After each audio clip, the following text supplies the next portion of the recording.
Hello, and welcome to The Art Will Not Be Changing, the Fugitive Poems Show.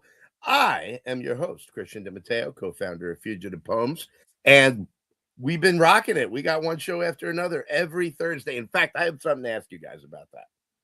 You know what? I'm going to ask later. April 23rd. Just remember Thursday, April 23rd. I got a question for you guys about that. Tonight, we're going to be talking about a comic anthology inspired by one of my all-time favorite writers. And we've got a couple of really cool people here. But Christian's hair has been changing. Evan is here. Hello, Evan. So we'll talk about that in a minute, too. So before I start, as always, during the show, if you go, in fact, let's go over there to fugitivepoems.com, and here it is right now, and you scroll down and order any of our products. We've got Blood Valkyrie in Vegas, the story of a young showgirl goes to a swinging party that turns into a satanic blood orgy. We have River, the story of a drug dealer who gets his hands on a time machine and proceeds to utterly fuck up the universe. And we have Containment Breach 3, which is amazing. It is 172 pages of wild sci-fi fantasy stories, some deadly serious, some darkly funny. And it's a great time by some of the best indie creators around. If you go now and order, I will not only send you, and during the duration of the show, if you ordered while we're live, I will not only send you this amazing Fugitive Poem sticker designed by Evan Knapp with the art of James Lyons, and one of these incredible, if you know it, you know it, parental advisory explicit content stickers. I put one on my computer. I put one on my forehead everywhere I go because I need it. It's pretty much me. So if you order while the show is live, those go automatically to you. Before we jump into anything else, though, last week we had on the show the crew behind Blood Coven Moon Magic. And I just want to show you something.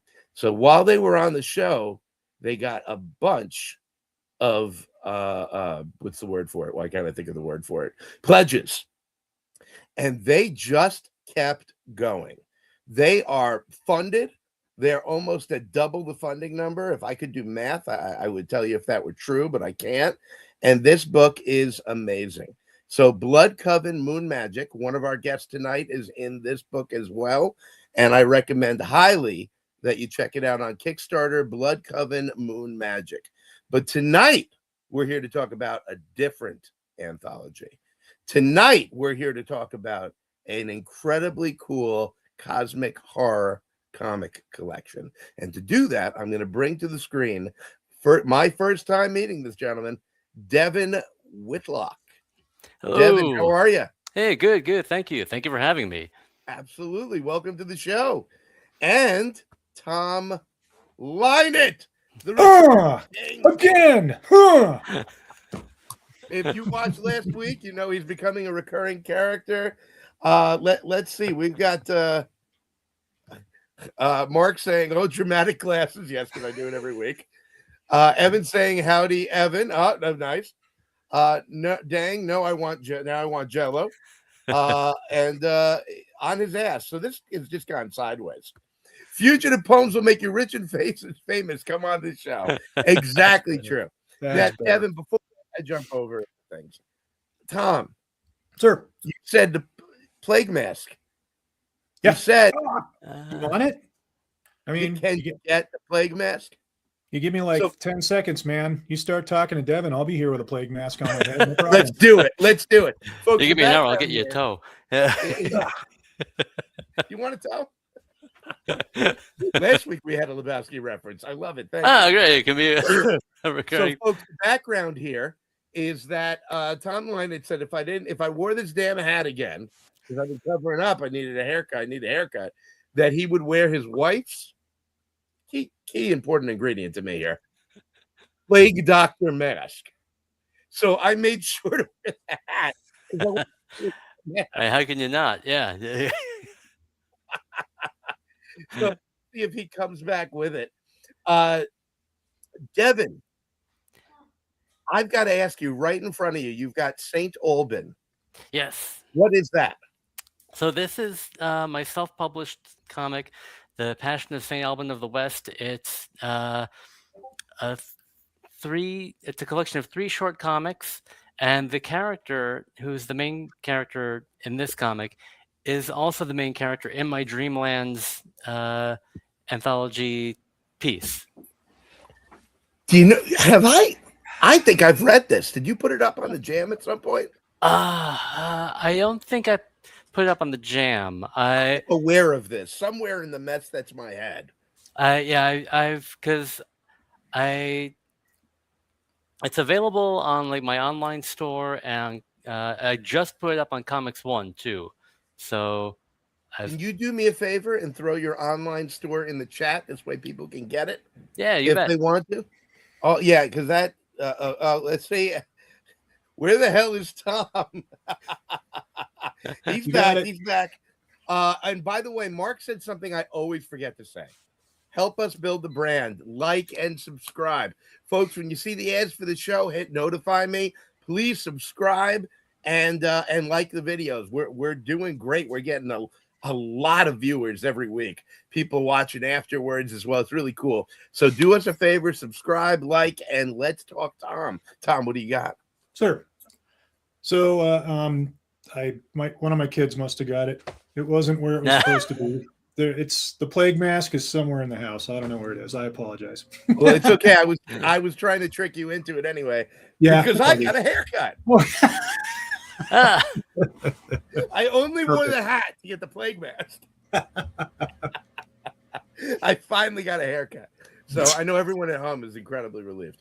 Right. All right. So this book tonight is the Dreamlands anthology. And it's incredible. Let's show people the Kickstarter so people have an image in their heads. And then I want to talk to you guys about a couple of aspects of it, and get into a little Lovecraft discussion. So here it is right now. It's doing terrific, and you can see right there the Cthulhu inspired artwork. And here is the killer cover. I love this. There are 2 covers, and actually, I love the other one too. I'll see if I can find that later.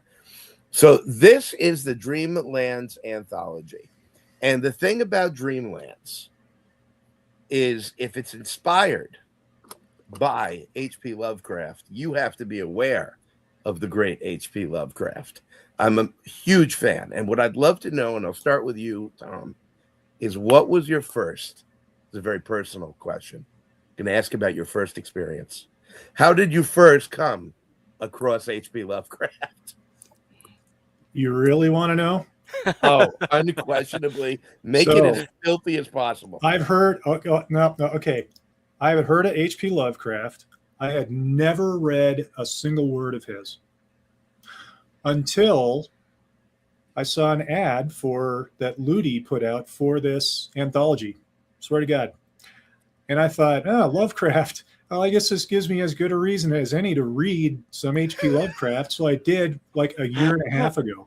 So I bought a paperback book it was like this thick, full of Lovecraft stories. The very first one was Dagon. I read that story and I went, yeah, that one sounds cool. I'm going to do a story about that. Shit you not, man. I have never read The Call of Cthulhu. I know it's like some kind of octopus-faced monster thing. Shit you not, man. The only other story of his that I read because the title sounded really cool and it was a good story, At the Mountains of Madness. Oh, that's a novella. Yep. So Classic. I've read exactly 2 Lovecraft stories now, and I turned one of them. It inspired me to do this comic. If you're going to read another, and you should, there's a ton of great ones, but I'm going to throw out The Whisperer in Darkness, The Whisperer in the Dark. Ooh. Okay. Great story. We've got a couple of comments. Mark says she wears that mask after taco night. I like the chicken spicy. And thank you, Mark, pointing out I got that low taper fade. Thank you.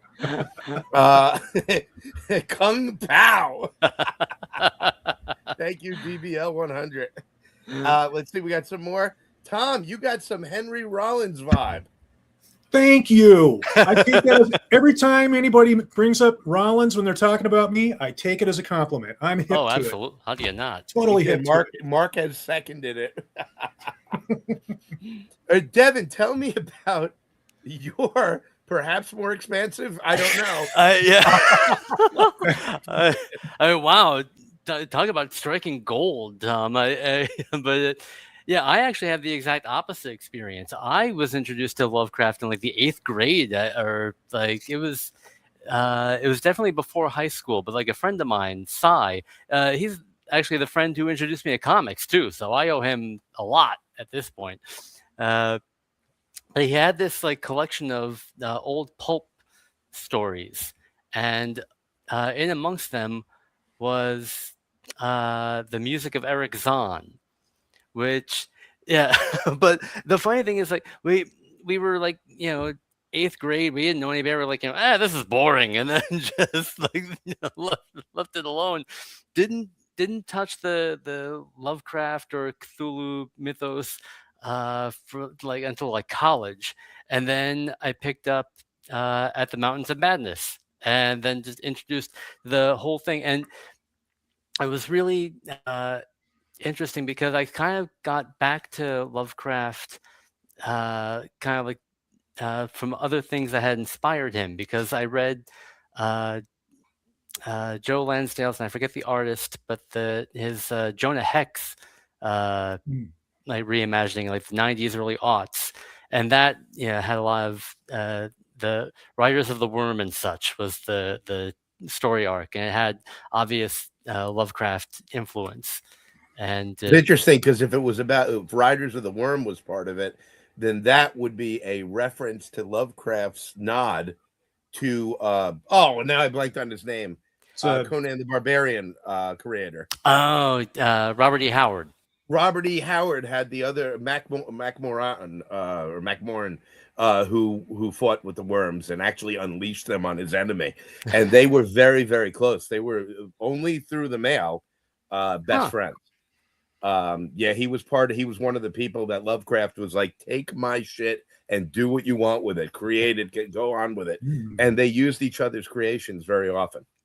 Oh yeah, that's one of the things that like kind of draws me to the Cthulhu, the Lovecraftian mythos, is how expansive it is. I mean, you've got everything from like True Detective to Gwar. Hold on, I'm with you. Yep. I recommend, while we're talking about it, I recommend highly these two collections edited by Ellen Datlow. They are modern writers and some incredible ones. And I've discovered some writers I never heard of doing their take on Lovecraft. And man, these books are so good. Ellen Datlow is the editor. We've got Children of Lovecraft and Lovecraft's Monsters, and they're both tremendous books. And it's something that it's what he wanted. I'm always wary when someone screws at somebody else's stuff, but he wanted people to take it and run with it, like he did with the King in Yellow. Yes, where he incorporated that in, and there was a lot of that. We've got Claudio in the chat saying hello, Claudio Girardo, who I'm in the wonderful process. One of my favorite things about making comics of getting pages from this man. And because we're working on something together, and I just every time I open up my Discord or my email, I'm like, oh, there's more. And he is just an astonishing artist.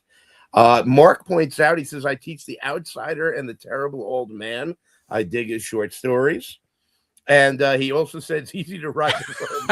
Just lube it up. I recommend Crisco. Well, I'm really glad I went to that guy. Exactly. So there you go. And if anyone was wondering, now you know. It's funny. If you gave a kid at the Mountains of Madness, they would never read again. Yeah. He gets so deep into the biological, all the things they discover, literally like you're reading something from, you know, Shackleton's science officer. Yep. And but it's the way he builds it is absolutely incredible. I mentioned The Whisperer in the Dark, which is one of my very, very favorites. And then I also love The Thing on the Doorstep. Yes, I was going to mention that if you didn't. The Thing on the Doorstep. The Dunwich Horror is the one that I pulled from. Yes, from my Dreamland story. Tell a little bit about what the Dunwich Horror is. That's damn good. So it's basically, you know, a lot of them.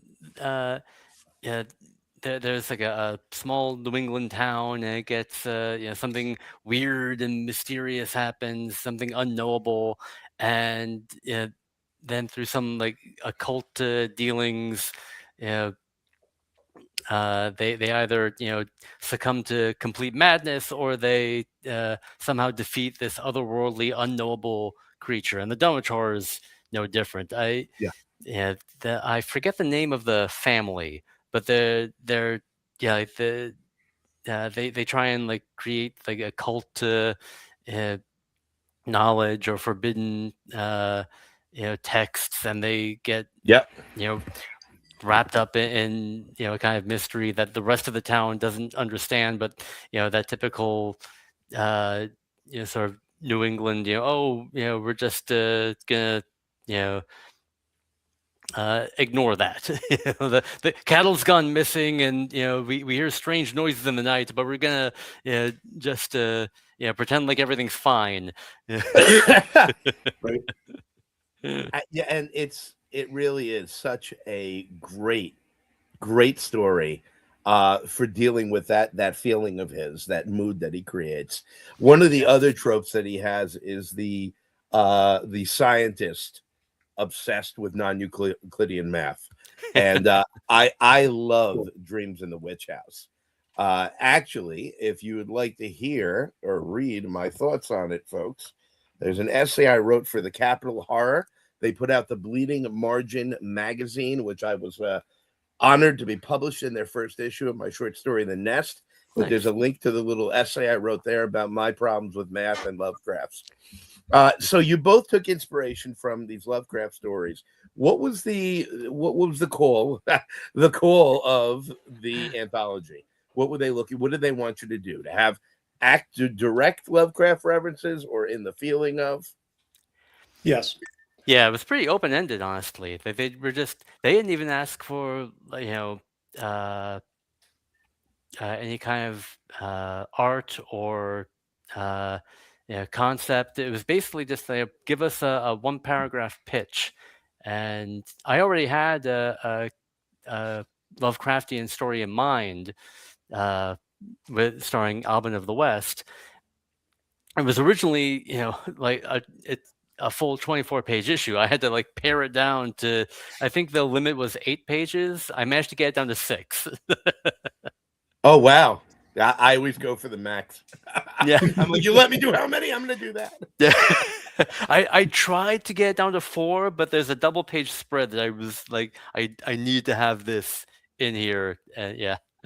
Now, who's your artist? David Escobar. Can't praise him enough. Yeah. My main team with Albin of the West, artist David Escobar, letterer Buddy Baudouin. Oh, wow. Nice. Yeah. Great team. And Tom, I'm going to jump to you, but beforehand, Mark pointed out that Claudio's work is stunning. Correctly. Claudio politely said thank you. And then Evan said The Nest. I can't wait for the feature film script.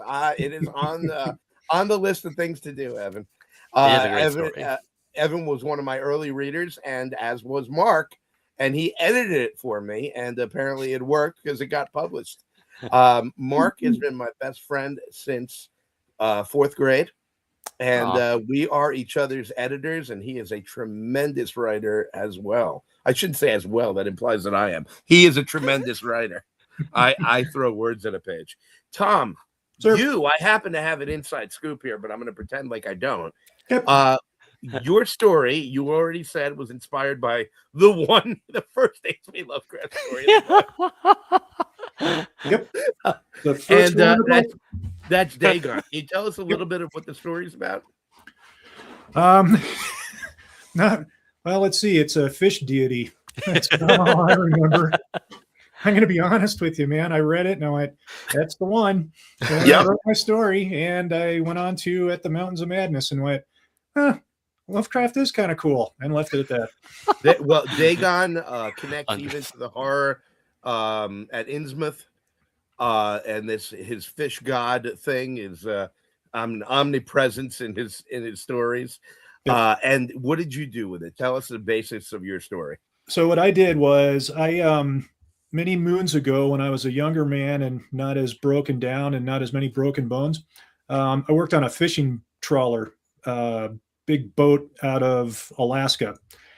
And so I based my story pretty much, I moved Dagon to the Bering Sea.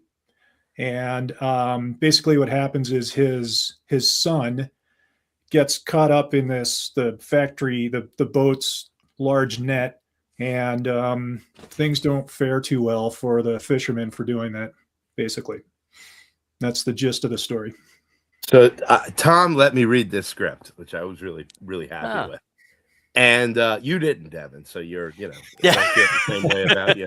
No, and I'm reading this script, and just from knowing Tom and reading the details of the script, I knew without him telling me that this son of a bitch who's done everything also worked on a fishing trawler. I was like, this is too detailed, but comprehensive. He didn't overwhelm you, but it was written by someone who had his hands in the guts. And what's one of the most amazing things about Tom's writing is he has all these different experiences, and he pulls from them so brilliantly, and he brings stuff to comics that you don't see normally. Let's see. Claudia said actually Christian will star in the movie along with producing and directing it. Mark is his agent, taking 70%. Wait, he said 90. Is that industry standard? Yeah, exactly. I throw words at a page, dude. They stick and they haunt. Thank you, my friend. Evan wants to know, Tom, are there really mean mermaids? The hotter they are, the meaner they are. Trust me. Just like me on that one. So nothing's different between species. Exactly. Yeah, it's par for the course. It's all good. Mark said 85%. Okay. So we've got this incredible book. Tom, who's drawing yours? So Claudio is drawing my book, and he is using my all-time favorite style of his. So Claudio probably has 5 or 6 different distinct art styles, and he's using his what he calls his blacklight style on this story. It looks, I'm blown away, absolutely blown away. I love looking at these pages, and they're beautiful. I'm so happy about it. So it is so cool that he can draw in these different ways depending on the topic, the theme, the atmosphere of the story. He has this incredible ability to nail what you wanted in the tone with his line work. It's not just that he drew what was happening in the panels, but he works with you on the panels. He has his own ideas and he wants to discuss them with you. He's wonderfully collaborative to work with. And he is not a drawing robot. He's essential to the creative process. He's worked with me on pages. And then what if it goes this way? What do you got there, Tom? Let's see if we can. These are, wow. This is Claudio's and my other story for Warden Comics. This was the O anthology. And this was all about, the whole book was about octopuses. This is not the style that Claudio used on this next story. It looks completely different from this, and it's absolutely beautiful. That has a almost Mobius feel to it, which is pretty cool. Yep. Yeah, Sorry, I hit the wrong button here. You And did. there we go. I couldn't figure out how to get it. Was going to be just Tom for the rest of the show, which is Sweet. fine. That's okay. Nothing wrong with that. Claudio says, I dated a mermaid once. Great sex, but lousy to live with. It was great while it lasted. Mark says that he loves nautical horror. And Excellent. mentions The ocean is mermaids. scary. There's your next story title, Tom. Mermaids. I love it. All right, let's take a look at what we're talking about here. Let's take a look at the Kickstarter and get a sense of what's available here, because it's astonishing. So here we have. Let's get back up and hit refresh and see where we're at. Okay, nice. 3263 out of 5,000, doing great. Trucking along. There's a video here you should definitely take a look at. So the last anthology, and he's not here to defend himself, so I'm just going to make a statement. The last anthology was about octopus, and this one is Cthulhu mythos inspired. So Ludi has a tentacle thing. Is that what I'm getting? Ludi, you're not here. I can say what I want, and I'm doing a little armchair psychology, and there's a tentacle thing going on. I mean, I'm scared of what the next book is going to be. Well, I heard him on somewhere else. He said they got almost like 500 submissions, maybe more.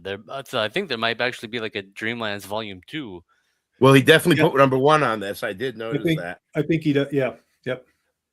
So if you want mermaids, Mark says it's yours, Tom. I only take 85%. Perfect. Mobius was one of my inspirations. I literally got all his books, including the ones published by Dark Horse, says Claudio. Oh, that awful coloring. Octopi. Thank you, Mark.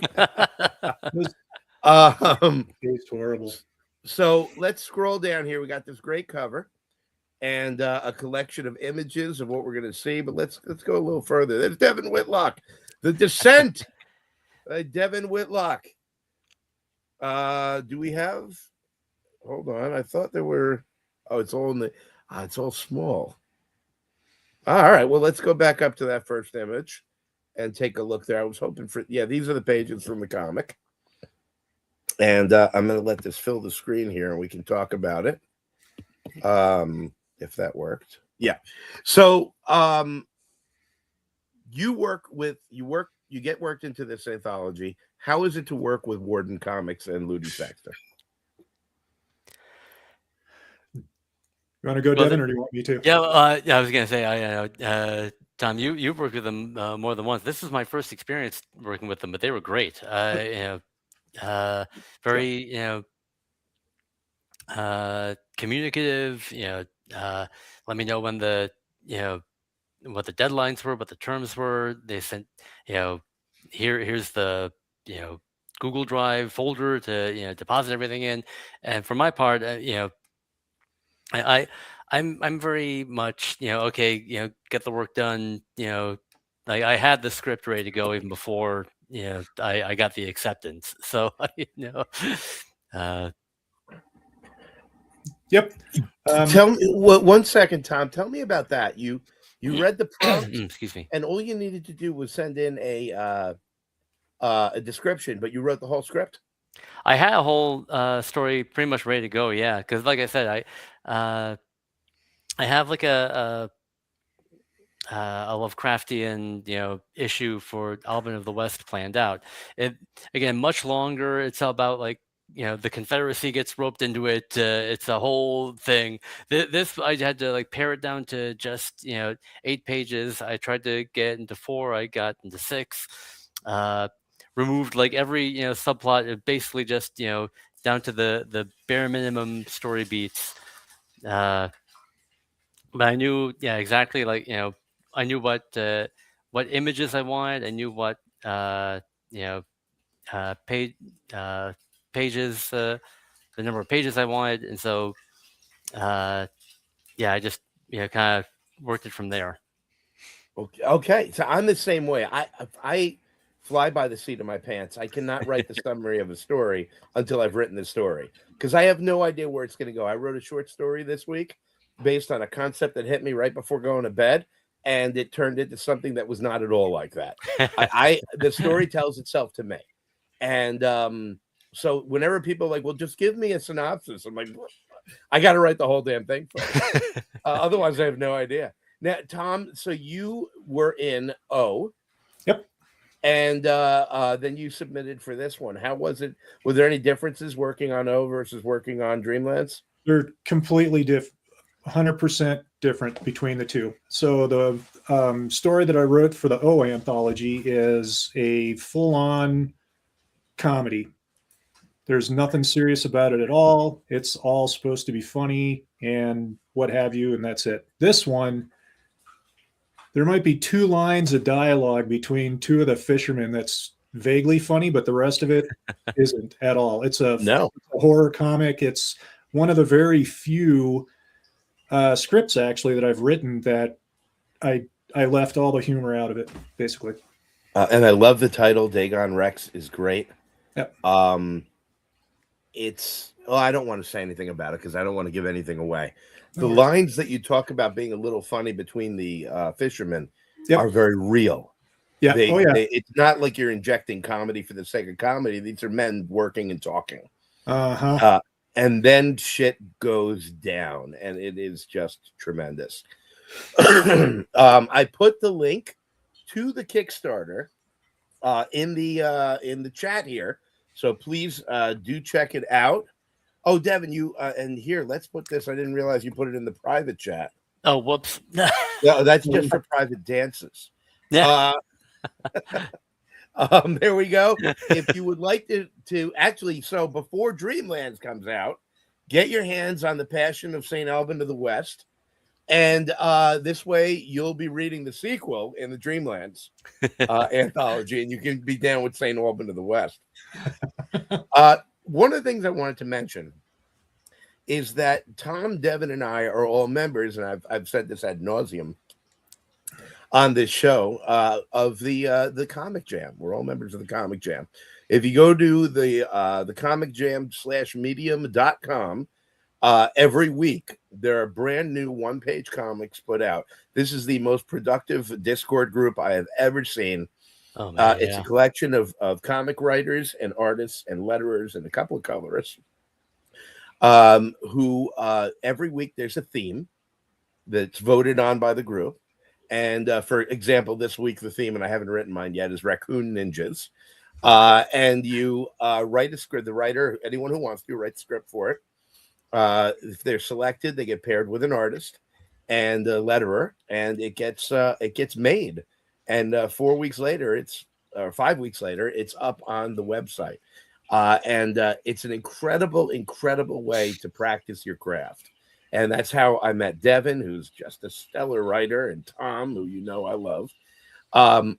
But there's always an open door. And I wanted to mention that we're looking for artists. We're always looking for artists. This is a great way to show. We don't need any more writers. We're a dime a dozen. Yeah. Throw a rock into a cafe, you'll hit one. Yeah, absolutely. She's pumping your gas. She's serving you food. There's a million of them. But if you're a comic artist that wants to really practice your craft and sharpen and hone your craft with some incredible writers like Devin and Tom, go to the Comic Jam Instagram. Just look up the Comic Jam and direct message Casey Allen there, and you'll get to work with some incredible people. It's the only Discord I have open all the time. Everyone there is wonderful and fun and wild, and it really creates some great stuff. And that's where I got first exposed to Devin's terrific writing and obviously Tom's. So we've got your Lovecraft story. We've got the anthology coming out. Let's take a look at the tiers and see what else one can get with this fantastic book. And I saw that he has that all laid out here rather than going through this tiny little thing. Though I do love the alternate cover. Hopefully that's here. So we have digital, obviously, digital archivist where you get a lot of other stuff. Standard cover, the Initiate, one physical copy of Dreamlands. We've got here's the alternate cover. But what I really want to go down to is the Warden bundle, which is actually much cheaper than I've ever seen another All Our Comics bundle from any other Kickstarter. This has got one physical copy of Dreamlands, the digital archivist, all stickers, postcards, coasters, and bookmark, exclusive Warden Comics bookmark, Warden Comics tote bag. The complete right. This is pretty incredible. This is a lot. And Tom, does this mean that they'll be able to get double the Tom if they go with the Warden bundle? Because O will be in there, right? Probably. That's true. Awesome. We also have the Creators Circle, 2 physical copies of the Dreamlands anthology, 2 commissioned anthology postcards, your name printed in the book, all physical rewards, all digital rewards. And then we have the collector's edition for $175. You get all the covers, you get everything. Guys, this is a terrific looking book. I'm going to scroll back up here. I love how this looks, and I love the writers that are in it. Let me ask you this. You got this coming out. What's next? Devin, what are you working on now? Well, right now, actually, I've got a short comic that I'm working on. Oh, nice. I made Mark just back the alternate cover. Very nice. Yeah. Well, Tom showed off the O anthology. I can show off the. So, like I said, there's 3 short comics in the Passion of St. Alban of the West. Here's David's work, but then in the second story, drawn by an artist from Argentina I met online, Federico Peters. He and I are doing a short 8-page mini comic. I've described it as a gay sci-fi noir. I'm hoping to have it ready for con season. So Great. Right. What's the story there? The basic story? It's basically takes place in this sort of like AI. Everything is written or done by AI in this coastal city, but it's all just a complete sham. And it follows this sort of like hard-boiled, detective type character. I don't want to give too much away. It's only 8 pages. So, You've got me thinking of one of my favorite movies, Dark City. That's a great movie. Yeah. Oh, yeah. And I love the idea of your story tweaked with that. That sounds really, really great. Hold on one second. Let me. We got a couple of comments here. My favorite Mobius story is The Airtight Garage. If you haven't read it, read it. You should. Mark also said that he backed the alternate cover, and he would have backed the Fancy Pants one, but I teach for a living, and I'm tired of eating cat food. I've been to his house, and Can't that's blame what he you. serves. That's what he serves. Not even Fancy Feast. It's probably not even wet, is it? Yeah. No, it's not. Yeah, it's the dry shit, The isn't dry food. Christian loves the writers. Notice he doesn't say anything about the art. Oh, I've said plenty about you. Yeah, that's because we were talking backstage, Bob. Don't worry about it. Hey, I will praise my artist for with my dying breath. I met David through a mutual acquaintance, and he's in Colombia. We've only ever communicated via email, but he's amazing. I think I have an idea in my head, but then he makes it so much better. Oh, please, you love my Friskies.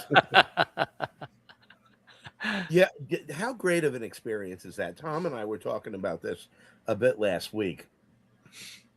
I come from a short story and novel writing background. And when I got into comics, I had to deal with this other mind on my heart, right? But you get the right person, and you see how much better your idea could be, how much better their ideas are. The idea, I know this story, I know what I want to put out there, and I know my camera angles. But holy crap, I never thought about it coming from that direction or looking at it that way. Or you're right, if you showcase this, we can cut out these 5 lines. Yeah. Or holy crap, you just drew in a a character in the background. James did this to me. We got my two characters on the train, and there's a woman with her hand on the glass on the subway looking forward, and she's not one of my characters. I'm like, son of a bitch, I got to write her in now. She's incredible. That's an amazing experience. And especially, Tom, I'm sorry, go ahead, Devin. No, that's part of what drew me to Lovecraftian comics too, is that they work so well as short stories, but then when you try and translate to comics, the whole thing is that these unknowable beings, these esoteric ideas that drive people insane. So how do you like, they're all in, even like describing them is like, oh yeah, it's tubes and eyes, and I went insane. So how do you convey that in artwork? But somehow he doesn't. He does that literally. He's like, oh, it was indescribable. Yeah. Oh, it was unspeakable. It was unnameable. Like, you son of a bitch, give me something. And then yes, tubes and eyes. Yeah. By the way, folks, I'm going to open my next beer with my Fugitive Poems bottle opener, which you could get on the Fugitive Poems website. Oh, there we go. There we go. Tom's got his. Tom's got his. So, Tom, how about you? Have you had that sort of experience on a story? So I wasn't paying attention. What? Tell us more about your Plague Mask adventures in bed. Oh, okay, gotcha. Okay, there. All right, great. Sounds good. So, the next thing that I have coming up will be I've been in 4 anthologies that I've been in hit Kickstarter within the last month or so. 3 of them are, let's see, this one's still going. Actually, 2 of them are still going, and another one will be up and running next week, I believe, March 19th. It's Oneshi Press, who is the second press to take a second story from me, just like Ludi did here. I now have 2 stories that will have been in 2 Oneshi Press anthologies. Both of those stories were drawn by Jack Fantome, and I'm absolutely elated that Jack is back to doing this second story, and it's completely different from either of the stories that I've submitted and have been in Warden Comics anthologies now. And so Jack, once again, per usual, his art, I look at it and I go, this doesn't look anything at all like what I was expecting, and I fucking love it. So I love working with the guy. Out of all the artists that I work with, he's probably the one that goes off script the most, and I got to look at it and go, that is way cooler than what I came up with. Now, what can I do to bring my story into what he is showing, basically? Yeah. And I have another story that's sitting on my computer that Jack did for me quite a while ago, and I'm still pondering how can I make this work now? I'm going to make it work because it's a really cool story, and his art's amazing. But he really went off script with this other story that's been sitting on my computer. I got a page where I'm like, where the hell did that come from? It's beautiful. I got to do something with it. So that's why I love working with the dude. So I'm having that experience with Claudio right now, where he found I had really shoved too much on a page. Mm-hmm. And he is giving me all these great different options, and some of these might require more words. And I'm like, I can always do more words. His ideas that he's sending me are brilliant. It's really expanding the palette of the story and my way of even seeing the theme of it. It's incredible when you get to work with someone like that. Yep. Jack is a great artist, Claudio said. Folks, I put in the chat yet again the Dreamlands anthology. Go there. Back it and pop in the chat and tell us what level you backed at, what you're getting, because you want to listen to these 2 writers. These stories are unbelievable and so cool. Mark points out yet again that I always forget to say, if you're enjoying the show, like and subscribe. Ryan is here. Ryan Santos, the man himself. Artist for Dirty Living. Folks, the supernatural noir where The Walking Dead are the least of the problems for the detective to deal with. It is dirty, it is gritty, it is funny. The art is amazing. The writing by Stephen Betcha is killer. And the last issue of Arc 1, there are going to be more, but the last issue of Arc 1 is coming out next month. Ryan Santos is killing it. Go to fugitivepoems.com and $2.99, because I didn't know how to do it better. $2.99 gets you all the issues right now instead of $2.99 an issue. Take advantage of my foolishness and get it now. We have a great question from our friends at Life on Saturn, and thank you guys for joining. They were our guests 2 weeks ago. They're amazing. Those guys were awesome to listen to. That was a good podcast, man. I dug listening to those two. So agree. Yeah, they are fantastic. An incredible team. But before I ask their question, I'm going to ask the thing I teased at the beginning.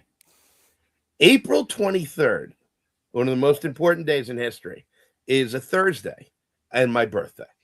I have not yet scheduled a show for that night.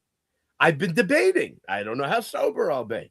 The question is, should I do a show on my birthday? And if so, will you come? Will you come to the online birthday party? Put it in the comments. Put it in the comments. I'm watching the number of people watching, and it's going up and down. I said that, and it dropped like 3. Go in the comments for the YouTube, even if you're not watching it live. If you would show up for my birthday on this show, the art will not be changing. I will do a live party, and I might actually go for the whiskey. So let me know. Here's the question. When you write, and these guys, Life on Saturn, they're powerhouses of creation. When you write for anthology after anthology, how do you prepare your brain for a full comic? What do you think? That's a good question. I think it depends on the story itself, because sorry, Tom, if you wanted to answer first. I have an answer just like that, but you go for it, Kevin. Yeah, no worries, man. Yeah, because does the story demand 6 pages? Does it demand 20? Does it demand 4 or 8? Are there subplots or characters that can be built out? It really, I guess, depends on the how much I want to tell too. Okay. So Stephen King I've read this multiple times, probably online and print. I'm not sure exactly where the first time it was, but Stephen King mentions that there are plotters and there are what's the other one? Answers. Yeah. Is that what it is? Okay. Yep. I'm a full-on plotter. I will admit it. I don't give a shit if you don't like people that plot. Think of my story as my stories are like I build a frame, a cage first, and man, 7.5 times out of 10, I already have the beginning and the end of my story. I already have those figured out. I know where the story starts. I know pretty much how it's going to end. It's the how did I get from the beginning to the end part, and that's the part of the story that I need to beat the hell into the frame that I've already built for my story. And if there's pieces of my story bulging out of the frame here, that's what gets shaved off. And if there's a part that's missing in the middle, mess around with something and make it work. That's totally how I do it. It's easy for me. Oh, so something you asked and Devin answered earlier, when it comes to what do you send to the synopsis? Companies that are looking for, yeah, exactly. Me, I send a full completed script every time. Mine's all done. It's already done. You need 10 pages? No problem. You need a 10-page story? I'll make a 10-page story for you, because like I said, I have my beginning, my end, and now I have 6 pages to figure out, or whatever it is, to get from point A to point B. It's the same thing with, well, you've read Antiqua Astrum a handful of times, Christian. That's a 28-page story. It's Started out as a 28-page story. I don't know how many years ago this or that. It's still a 28-page story. It's just the little things in between that I keep tweaking with. So it's astonishing to me. I once was working on a novel, and we're going back 25 years. I was really excited about it. And I said, Christian, be mature about this. Plot it out. And I did. I wrote an outline for it. Fucking killed it. It died right there. All creativity drained out of it. It was like, what do I write next? This short story I wrote this week, no idea. It took a turn. I had to stop and do research all of a sudden because it was a topic I had no intention of writing about. I am a turtle. I'm a turtle. I am a total pantser. Mark says I'm less of a pantser and more of a plots. I edited that for you, Mark.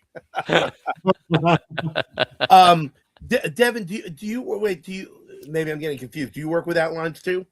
Yeah, it really kind of depends, honestly. 'Cause sometimes I'll, it depends on what medium I'm working in too. For comics, sometimes I usually, like all I need is that paragraph, plot synopsis, and then I'm just off to the races. Other times I need to, okay, I need a page breakdown, and this happens, this number of pages, and that way I can then break that further down into how many panels or whatever. Other times, like if it's a short story or a novel, I'll just write it out, because that I don't need to worry about how to fit it into a page, or I don't need to worry about sending it off to an artist. But see, I wish I could do that, because writing comics, you're writing page number, you're writing frames, you're writing numbered dialogue, right? I really wish I could plot, because I go back, I make a change, and suddenly I got to change every page afterwards with a number of panels, right? But it's the only way I can do it. It's just got to come out. Claudia says, Mark, don't you mean putts? By the way, my birthday update here, it looks like we've got a number of people who says, let's see, Evan says, will there be cake? Ryan said, count me in, which is very cool. Ryan likes when I get drunk on the show. Mark says, the cake is a lie. Yet another. Does anyone know that reference? Last week, nobody got Mark's reference. Last week, Mark, and words. Last week, Mark paraphrased. He said, it's the witches that'll get yous. And nobody knew what that was a paraphrase of. And I didn't tell it on the show. I said I would. Somewhere in the late 90s, Joe Pesci put out a cassette tape. Vincent LaGuardia Gambini sings Just For You. It is Joe Pesci singing original songs written by Joe Pesci, including one with the rap sequence. It's the bitches that'll get yous. And if you don't look that up tonight after this show, you are a fool who is missing out on things. Vincent LaGuardia Gambini sings Just For You. It is amazing. It is amazing. He's the character Vinny from My Cousin Vinny is what he's singing. Oh my God. Does anyone know what the reference "the cake is a lie" is? Claudio is surprised I'm sober. I thought you were naturally that way. Cake is slang for butt, Evan said, which takes us back to the worm riding. I just want to point that out. We've got on less of an we did that one. Hold on. More things are coming in. It's because you grew up in the 90s, and the 90s are dumb. From your favorite Gen Xer. How dare you? All Great Depression comes from the 90s. So, well, guys, this was terrific and a really good time. Life on Saturn. Thank you for that great question that you asked. It was good. I can't speak to Life on Saturn's question completely, because they are artists as well. I am just a writer, and I'm not like being depreciative. I mean, that's like my only thing. And I can come up with a new story every day. And and when one's not working, which is my theory about Stephen King. When one story is not working that day, I'll switch over and write something short and then go back to the other one. I've got a million ideas. I've got little scraps of ideas. I got random shit that hits me out of nowhere. And if I really want to write and I got nothing, I will literally go over to my physical copy of the dictionary, open it up randomly, put my finger on a word, and write a story around that word. I just want to write. So I am always ready to write. And I love that you guys have that excitement too. And I see it in your writing. And folks, you are going to want to see it in the Dreamlands anthology. This book is absolutely tremendous. Maybe in size as well, maybe in tentacles. And it has gone up. Let's get back to it. Let's share screen yet again. Oh, sweet. Yep, it has gone up quite a bit. Dreamlands anthology share 3315. We are at now with 17 backers. 78. So we've had a bunch of people jump on it during the show, which is very cool. Good. Well, and here they are, Life on Saturn. These are great answers, just backed. Thank you guys so much. Guys. Claudio says, a writer who likes to drink. Talk about a cliche. I am nothing. Should I put whiskey in this? Yeah, a cliche. If that's the cliche, you know what I can't do? I can't drink and write. I have to be sober to write. All my heroes were drunks. Yeah. Hemingway, Dashiell Hammett, Raymond Chandler, drunks that wrote drunk. When I write drunk, the next day I look at it, I'm like, what? These aren't even words. Well, that's the big Hemingway quote, write drunk at sober. That's what Bukowski always did. I He know. wrote drunk off his ass, and the next day he threw out 80% of what he wrote. He's like, what the hell? All right, never mind. Yeah, that was totally Bukowski's thing. And I love Bukowski. I am tits on a bull writing drunk. There's no reason to do it. And if there was a great idea in there, I know it's gone forever. And Exactly. All right, back this book. Be like your hero, Mark. Absolutely. And folks, we're getting some action on the book here, and you should too. Get in on it. I meant to put the thing back in the chat. Hold on one second. There it is. Boom. The link is in the chat right there, folks. We have been with Devin Whitlock, who I am so glad to finally meet. And Devin, we got to get you back on the show. Awesome. Yeah, I'd love to be back. You got anything else going on? You let me know. We'll have you on. And Tom, I don't know. This feels like the beginning of a thing. Yeah. I'm cool with that, man. I like the thing, man. Let's keep it up. I love the thing. Next week we have on Jeff Schiller. This is the man behind Magic Powder and the Elf with No Name. Elf with No Name, yeah. He's from Vegas. Yeah. He's out like is he really? Man. He lives in Vegas, I think. So, Jeff, I've communicated with that guy, I guess, a little bit, and he's freaking awesome. So, the way you said I've communicated with him, I thought it was going to be like a hellacious story.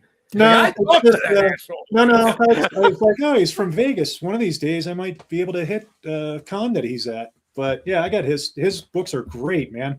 Absolutely. Well, I'm tempted to have you on next week just for the fuck of it. I'll run up to Vegas. I'm like 6 hours away. No big deal. Go up there and you be on cam with him. He could be like, I don't know. Just move over, man. Just move over. Don't worry about it. Everything's all right. It's okay. I'm with Christian. Folks, if you had a good time tonight, and frankly, I don't give a shit, even if you didn't, hit subscribe. Get on this program. Get the hate watchers, and yeah. You will see the ad for next week's very shortly on Twitter. Bluebell, I was about to say. Blue Sky on Instagram. Hit notify me. Jump in the comments if you're watching this after the fact. I'd love to hear your thoughts. And thank you for joining us tonight. Oh, wait. Rufus, I'm an hour late. Must be a daylight savings thing. Glad to see Rufus Black is working with Rob Tall on the next Fugitive Poems book, Dido, which is batshit crazy. It is a circus freak noir. It is, really cool. And I don't know if you know this guy, but we've got a real jackass lettering. Tom Lynott.